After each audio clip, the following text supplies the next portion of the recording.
அனைவருக்கும் இனிய காலை வணக்கம். இன்றைக்கி நம்ம பார்க்க போகிற பாடம் குறிஞ்சிப்பாட்டு. சங்கத்தமிழர்களின் வாழ்க்கையை அறிந்து கொள்வதற்காக 10 பாட்டும் 8 தொகையும் நமக்கு துணையாக நிற்கின்றன. 10 பாட்டான திருமுருகாற்றுப்படை, பொருணராற்றுப்படை, சிறுவானாற்றுப்படை, பெரும்பானாற்றுப்படை, மலைப்படுகடாம், மதுரை காஞ்சி, குறிஞ்சிப்பாட்டு, பட்டினப்பாலை, முல்லைப்பாட்டு, நெடுநல்வாடை இவற்றில் குறிஞ்சி பாடலை பற்றின விளக்கங்களை நம்ம இந்த காணொளியில் காணலாம்.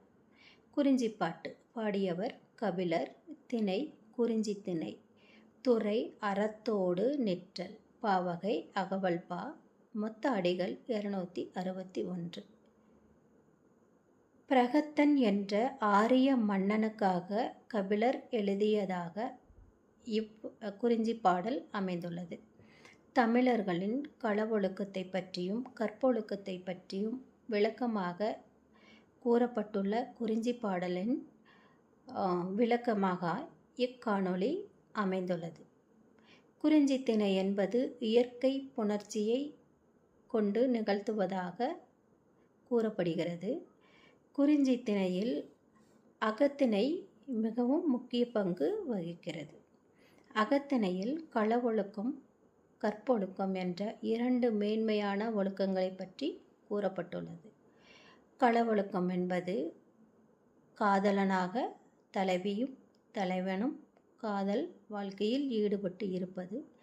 கற்பு வாழ்க்கை என்பது திருமணத்திற்கு பிறகு இல்லற வாழ்க்கையை நடத்துவதை குறிப்பிடுகிறது.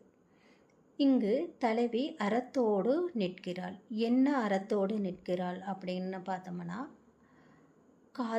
காதல் கொண்ட தலைவி திருமணத்திற்காக தன் தாயிடம் வேண்டுவதாக இப்பகுதி அமைந்துள்ளது. அதை தோழியின் மூலம் செவிலித்தாய் உணர்த்துவதாக முதல் 8 வரிகள் இருப்பதை நாம் காணலாம். சரி, முதல் 8 வரிகள் என்னென்ன அப்படிங்கிறத நம்ம இப்போ பார்க்கலாம். தோழி செவிலியை அணுகி வேண்டுதல். அன்னாய் வாழி. வேண்டு அன்னை ஒண்ணுதல் ஒளிமென் கூந்தல் என் தோழி மேனி விரல் இலை நெகிழ்ந்த வீவு அரும் கடும் நோய் ஆகலுள் ஆங்கண் அறியுணர் வினாயும் பரவியும் தொழுதும் விரவு மலர்தூயும் வேறுபல் உருவில் கடவுள் பேணி நரையும் விரையும் ஒச்சியும் அளவொற்று எய்யா மையலை நீ வருந்தி அப்படின்னு தோழி செவிலித்தாயிடம் அணுகி அவளிடம் வேண்டுதல் வைக்கிறாங்க.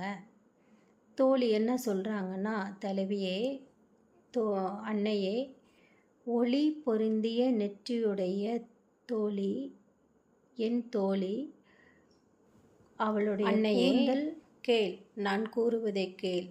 ஒளி பொருந்திய நெற்றியும் தலைத்த மெல்லிய தலைமுடியையும் உடைய என் தோழி, அவள் மேனியில் அணிந்துள்ள பெருமைக்குரிய ஆடை அணிகலன்களை நழுவச் செய்த மருந்துகளால் குணப்படுத்த முடியாத நோயின் காரணத்தை அறிந்து கொள்வதற்காக இந்த பெரும் அகன்ற ஊரில் நீ அது பற்றி தெரிந்தவர்களிடம் கேட்டாய் அப்படின்னு சொல்கிறாங்க. தெரிந்தவர்கள் அப்படின்ற இந்த இடத்துல என்ன சொல்கிறாங்க அப்படின்னா, கட்டுவீச்சு குறி சொல்கிறவங்கக்கிட்டையும் கடவுளிடமும் போய் வேண்டுதல் வைக்கிறான். என்ன வேண்டுதல் அப்படின்னு பார்க்கலாம். பல்வேறு உருவங்களில் உள்ள தெய்வங்களை வாயால் வாழ்த்தியும் உடலால் வணங்கியும் பல நிறங்களில் உள்ள மலர்களை தூவியும் தொழுதாய். கடவுள்கிட்ட போயிட்டு பூஜையெல்லாம் பண்ணுறாங்க. நிறைய மலர்களை தூவி கடவுள்கிட்ட வேண்டிக்கிறாங்க.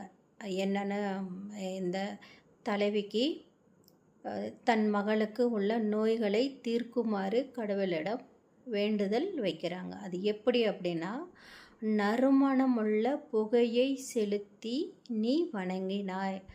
அந்த பல வண்ண மலர்களையும் நறுமணமுள்ள புகைகளையும் கடவுளுக்காக செலுத்தி வணங்குறான்.